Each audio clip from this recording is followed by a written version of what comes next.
Bismillahirrahmanirrahim. Assalamualaikum warahmatullahi wabarakatuh. Bismillahirrahmanirrahim. Salatu wassalamu ala rasulillah Sayyidina wa mawala.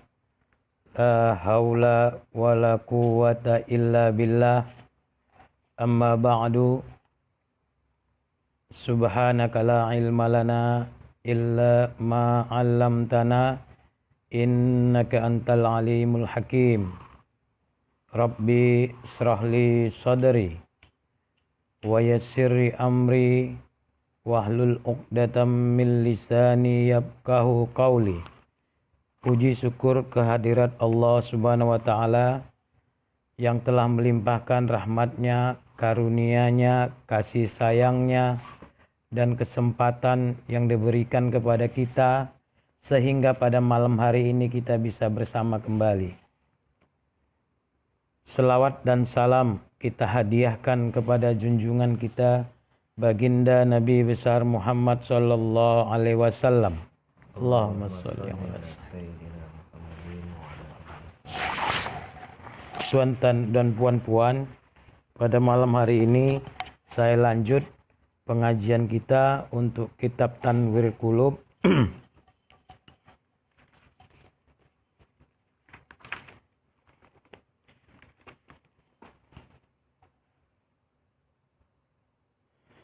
Bismillahirrahmanirrahim.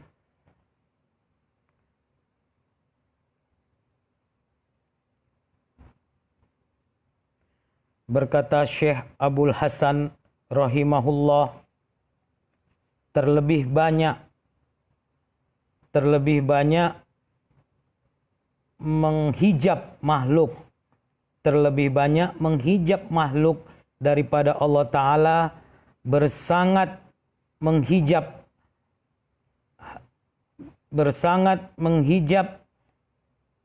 saya ulangi, mohon maaf, lebih banyak menghijab makhluk daripada Allah Ta'ala dua bahagian.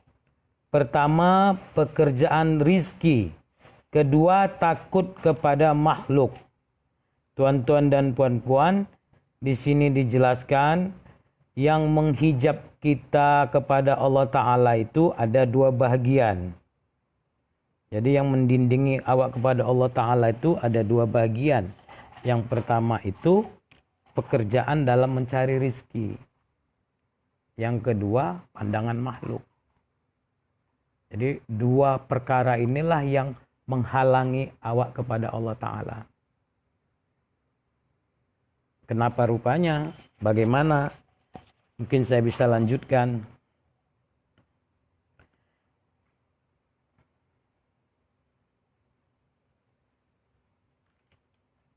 Melainkan sedikit mereka itu bertambah pula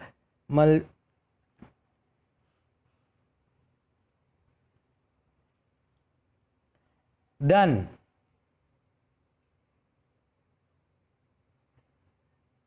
duka cita pada pekerjaan rizki itu bersangatan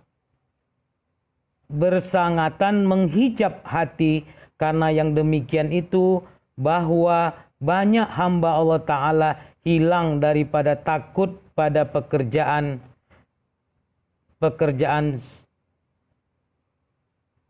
dan tiada hilang daripada duka cita pada pekerjaan rizki. Melainkan sedikit mereka itu bertambah pula melihat miskin padanya dan sanya berhajat kepada nafkah belanjanya. Tuan-tuan dan puan-puan, rupanya kenapa dia menghijab pada pekerjaan rizki ini? Karena di sini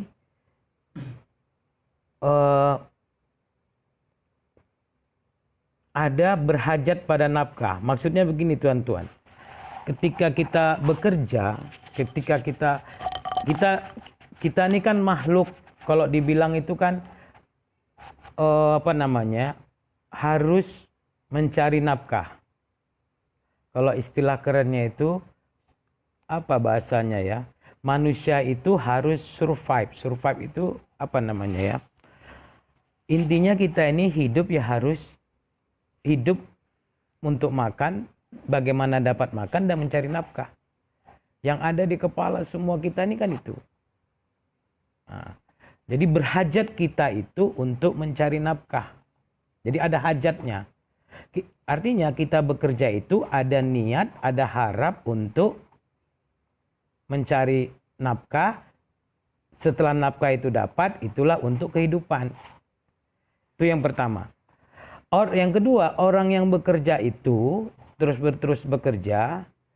Setelah dia bekerja, setelah dia mendapatkan sesuatu, setelah stabil yang dia dapatkan, maka kata kitab ini muncul terbit dalam perasaannya, dalam hatinya, takut tak ada. Nah, wajar itu kan, takut. Kalau bahasa di sini takut miskin. Nah, inilah yang mendindingi antara kita kepada Allah Ta'ala itu. Ada niat, ada hajat awak. Contoh gini, saya bekerja. Saya bekerja ini memang saya berhajat untuk mendapatkan uang. Dari uang itu barulah untuk makan. Loh, kan nggak salah tuan-tuan dan puan-puan. Siapa yang bilang salah? Saya bekerja untuk makan. Tapi kata kitab ini justru itu yang mendindingimu, yang menghijabimu, yang menghalangimu kepada Allah Ta'ala. Loh, di mana kita terhalangnya? Apa yang membuat dia terhalang? Namanya manusia, ya kita wajib bekerja. Apa yang menghalanginya? Yang menghalanginya, yang mendindinginya adalah niat awak itu untuk dapat uang sehingga awak bisa makan. Dengan makan itu sehingga awak bisa hidup. Kan itu. Kan udah jelas tuh. Kan dari kalimat yang terakhir saya katakan tadi kan jelas. Kan tak ada Allah Ta'alanya di situ. Cobalah tuan-tuan bayangkan, kita semua ini rata-rata ini bekerjanya ini. Mau kita cari tahu dulu.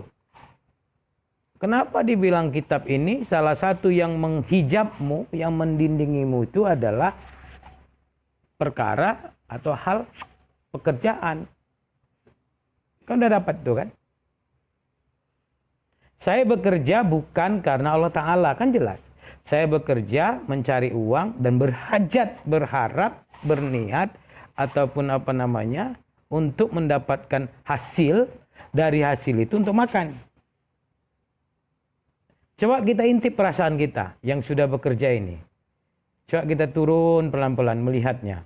Apa yang awak lakukan selama ini? Adakah kita bekerja untuk kepada Allah Ta'ala? Kan enggak. Kemudian setelah itu, setelah dia menggeluti pekerjaannya setiap hari, setiap saat dan sebagainya, ada rezeki dikasih Allah Ta'ala itu, tetap Allah yang ngasihnya. Walaupun tak terpandang sama awak tuh, mulut aja mengatakan dari Allah.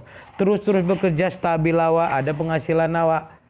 Terus begitu, muncul satu lagi akibatnya. Takut tak ada, takut miskin. Nah, ketakutan awak nih, itulah yang mendindingi kepada Allah. Kenapa? Tak tembus awak kepada Allah bahwa dia yang memberi sesuatu. Kalau tuan-tuan dan puan-puan kita tarik lagi ke dalam, kita tarik kepada fi'il Allah Ta'ala nih, perbuatan Allah Ta'ala nih. Memang iyalah pula. Apa yang terjadi sama awak ini kan semua perbuatan Allah Ta'ala. Awak bekerja di sana, ada yang bekerja di macam-macam.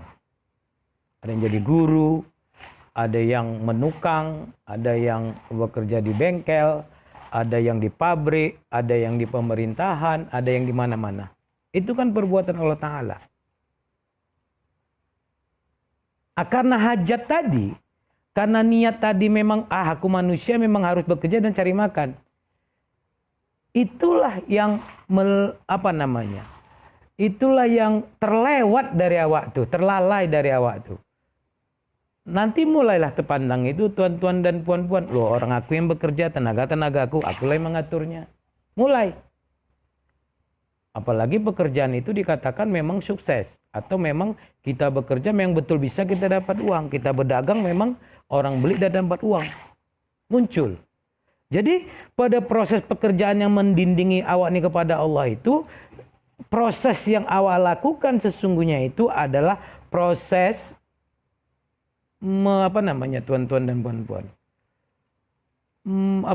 menambah atau mengembangkan atau menumbuhkan wujud diri awak. Kan itu. Apalagi nanti terhadap hasil. Dapat rezeki tuan-tuan dan puan-puan besar pula. Nah, dari hasil itu tuan-tuan sudah berpikir, mana nih kumpullah duit untuk beli HP, mana nih yang di rumah tak ada perabot, kumpullah beli perabot. Kalau tuan-tuan dan puan-puan sudah menganggap itu pendapatannya rutin, kredit bisa nih, kreditlah kereta, kreditlah perabot, apa segalanya. Waktu kita melakukan itu, yang terjadi apa? Yang terjadi adalah memang hilang. Nah, jadi nggak salah. Kitab ini mengatakan bahwa yang mendindingi kita kepada Allah itu. Dari mula pekerjaannya, hasilnya, yang menumbuhkan awak ini bukan pengenalan kita kepada perbuatan Allah Ta'ala nih, atau menumbuhkan perasaan kepada Allah Ta'ala nih, tapi tanpa awak sadar, tanpa kita sadari, yang tumbuh itu adalah wujud dan keakuan diri awak semakin menjadi-jadi. Maka orang yang punya pendapatan biasanya agak sombong sikit. Kan memang begitu itu. Kita tak salahkan siapapun, tuan-tuan dan puan-puan. Maka kalau dia dapat uang sedikit, muncul lantamnya kalau bahasa orang. Karena apa? Dalam proses itu dia tidak berhasil mengenal Allah tuh. Dia tak berhasil mengenal diri tuh. Dia sangka dalam pergumulan, dalam proses perjalanan bekerja itu, dia sangka dirinya lah yang bekerja. Tenaga-tenaga dia, pikiran-pikiran dia, otak-otak dia. Begitu menghasilkan, dialah yang muncul. Wajar kata kitab ini. Itulah yang mendindingimu kepada Allah Ta'ala. Dan tuan-tuan dan puan-puan, saya mungkin kebanyakan memang itulah yang terjadi pada awak nih. Tanpa awak sadar. Maka kebanyakan dari kita nih, barang siapa yang banyak dari iwan-iwan kita nih, termasuk saya, begitu dia bergelut dengan pekerjaannya, otomatis Allah Ta'alanya menjadi menciut. Kerdil kecil. Gak usah pandang batinnya. Jahirnya saja. Lebih banyak waktunya lagi untuk bekerja ketimbang waktunya kepada mursyidnya. Gak seimbang dia.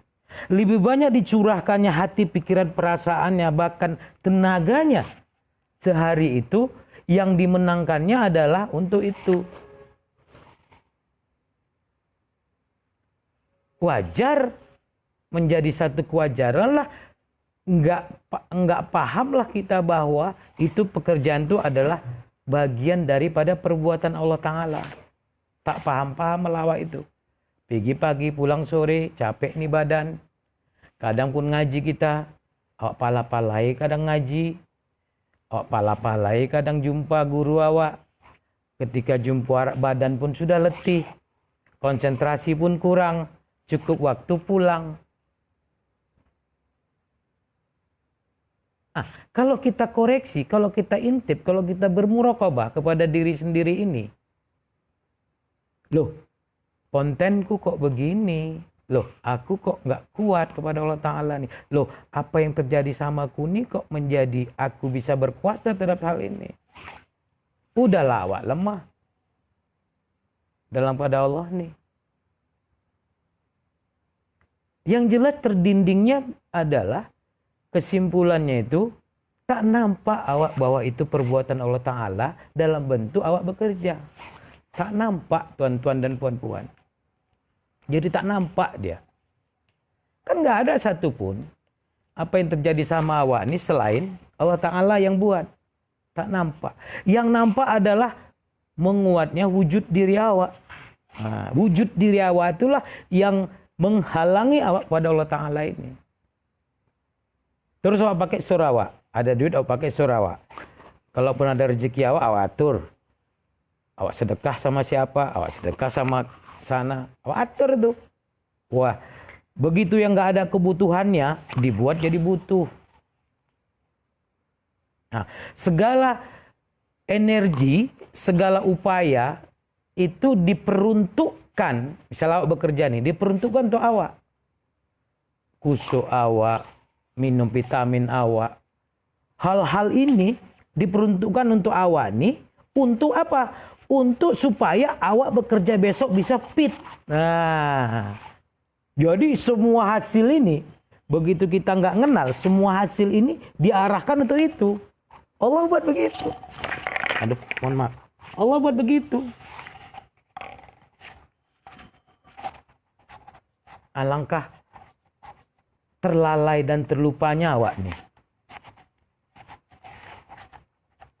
Kan itu yang terjadi. Lantas kalau kita balik ke dunia ini, balik set ke belakang ini, balik ke tujuan awak ini, sesungguhnya awak mau ngapain? Ah, kan itu lagi balik dia.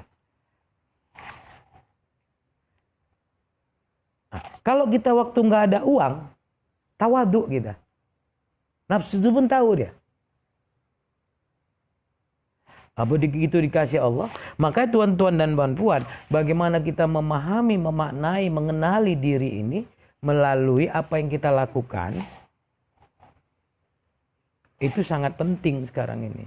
Nah, setelah awak tahu gitu, di kitab ini dibilang, perasaan yang awak itu wujud diri awak muncul, kesombongan diri awak muncul, kejauhan diri awak kepada Allah Ta'ala muncul, hati, pikiran, dan perasaan itu jauh berkurang kepada Allah Ta'ala itu muncul. Kalau kata tanwir qulub ini, pukul itu katanya. Perasaan itu dipukul disuruhnya. Ini pukul ini bahasa orang dulu ini. Pukul itu katanya. Berarti harus kita ini disentakkan gitu loh. Puk. Kayak kita udah mabuk, harus dipukul gitu. Gak bisa diulur, gak bisa dinasihati, gak bisa dikasih tahu. Siapa yang mukulnya? Apa yang ada dalam diri, Allah Ta'ala yang ada dalam diri, itulah yang mukulnya. Bagaimana kita mukulnya? Tuan-tuan dan puan-puan. Harus kita ke dalam ini melihat. Loh, ini aku bisa gini karena Allah Ta'ala, aku bisa jalan karena Allah Ta'ala, aku bisa bekerja karena Allah Ta'ala. Itulah yang dasar dulu. Hasilnya pun dia juga yang ngasih. Lantas ketika ada yang ngasih, kenapa aku menikmatinya? Nah, kan gitu dia, tuan-tuan dan puan. Maka dia harus dipukul. Kalau bahasanya. Kalau bahasa kita stop. Tuan Acun kalau ada stop besok berarti kita nggak kerja. Bukan. Bagaimana kekuatan pukulan ini bagaimana kekuatan pukulan ini bisa ada sama awak? Sedangkan awak untuk mukulnya pun lemah. Karena kayu awak tak ada di dalam nih. Udah mabuk awak nih. Itikat awak nih. Yang bisa mukul itu adalah bagaimana kita membenarkan cara bertuhan. Cara berguru. Dialah disitulah bisa memukulnya. Apa yang dipukul? Wujud diri awak di dalam nih. Itulah yang dipukul katanya. Begitu. Karena dia dikasih makan. Perasaan dan wujud diri awak tuh terus awak pupuk. Terus awak kasih awak kasih sehat dia. Bergelut dia terus. Apalagi yang udah rezekinya stabil. Rasa takut miskin katanya. Takut kekurangan. Itu. Jauh kali lewat pada Allah Ta'ala itu memang. Saya pun tuan-tuan pun begitu. Belum tentunya nanti. Jadi saya nyampaikan aja lah.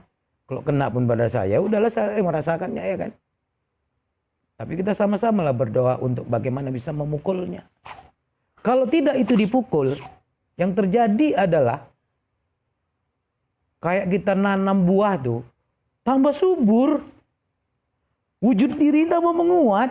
Tambah lagi kalau Allah duit tadi, tambah ada lagi. Dari kredit kereta tambah lagi. Dari punya kereta, kalau dia rezekinya kasih Allah banyak, mulai berpikir dia. Mak, hujan pula awak nih. Alasannya memang ngaji. Tetap pakai itu, berdalil di bawah ngaji. Karena ada yang saya temukan begitu, tapi tak ada di sini. Dulu-dulunya. Cuman ya kalau dapat mobil nih ya katanya. Dikasih Allah lagi rezeki. Ditokohinya Allah Ta'ala. Tak kabar kita ini. Tak kabar yang buat itu. Kenapa? Seperti saya bilang tadi itu, kayak anak panah itu. Terus bergelut di situ. Maka kan dibilangnya pukul. Kayak ada ular gitu. Pak. Nggak ada bilang. Enggak. Begitulah dahsyatnya rupanya tuan-tuan dan puan-puan. Kenapa dibilang dipukul di sini? Itulah dahsyatnya. Kalau pandangan makhluk lain lagi nanti bahasannya. Ini masih satu bahasan dulu lah deh. Tadi kan ada dua yang menghijab awak.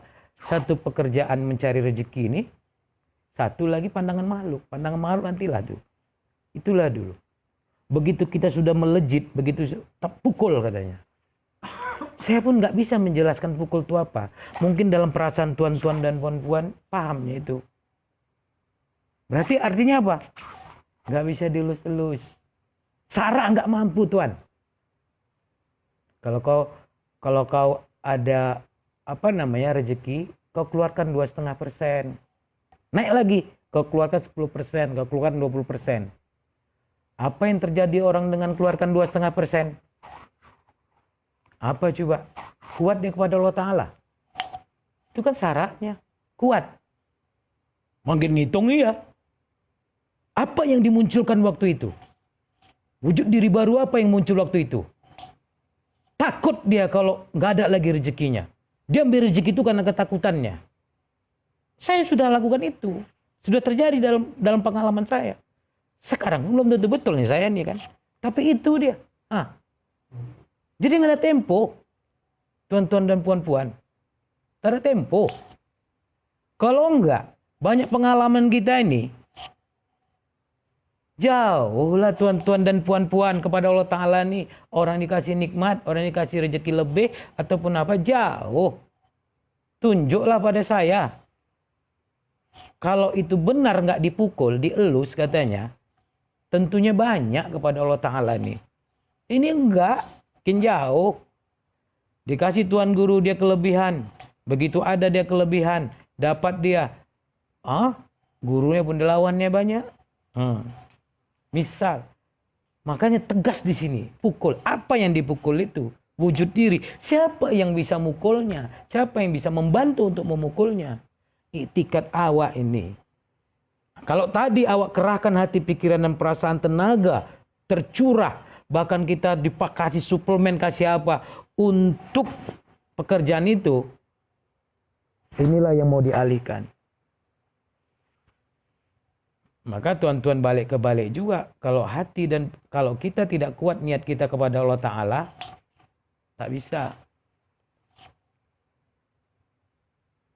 Lantas tuan besok tuan buat rubah tuh. Tuan pukul-pukul sendiri. Yang enggak gitu maksud saya. Tapi begitulah kadarnya. Di sini disuruh dipukul. Ada satu istilahnya. Nanti telah ngaji selanjutnya bisa saya jelaskan. Tapi begitulah yang mau saya sampaikan. Dahsyatnya. Dahsyatnya itu. Tanpa kita kabar malah menguatkan wujud diri awak rupanya. Tanpa kita kabar. Nah, kalau kaji tanwir kulub ini, sesuatu hal itu ditarik kepada pengenalan diri, tarik ke hati. Nah, ketika tuan-tuan membayangkan tadi pekerjaan sebagainya, coba kita tarik ke hati kita. Ada enggak? Coba kita tarik lagi kepada Allah Ta'ala nih. Yang kaitannya dengan pekerjaan ya, atau kaitan dengan hasil ya. Apa ya? Kalau ku bersedekah atau ku beri guruku atau siapapun ku beri, untuk apa ya? Cotek intip. Takut dia besok nggak ada rezeki, jadi keluarkannya. Tapi sebagai wujud pengabdian, masih jauh. Sebagai bentuk dari pengenalan akan ifil Allah Ta'ala yang ada pada awak. Awak bekerja saja, tak ada hajat, tak ada ketakutan, tak ada apa. Masih jauh. Maunya kan Allah Ta'ala itu gitu. bulat dia, kokoh dia sebagai perbuatan pekerjaan ini. Belum bisa kita ke sana karena belum bisa kita merasakannya. Karena yang sekarang ini yang harus kita lakukan adalah bagaimana kita bisa tahu itu terjadi sama awak. Itu dulu. Tak usah jauh-jauh. Tahulah awak dulu bahwa apa yang awak lakukan selama ini rupanya menguatkan wujud diri. Itu kan penting. Jadi tuan-tuan dan puan-puan, saya kira ini aja yang bisa saya sampaikan. Mohon maaf saya. Wabillahi taufik wal hidayah. Assalamualaikum warahmatullahi wabarakatuh.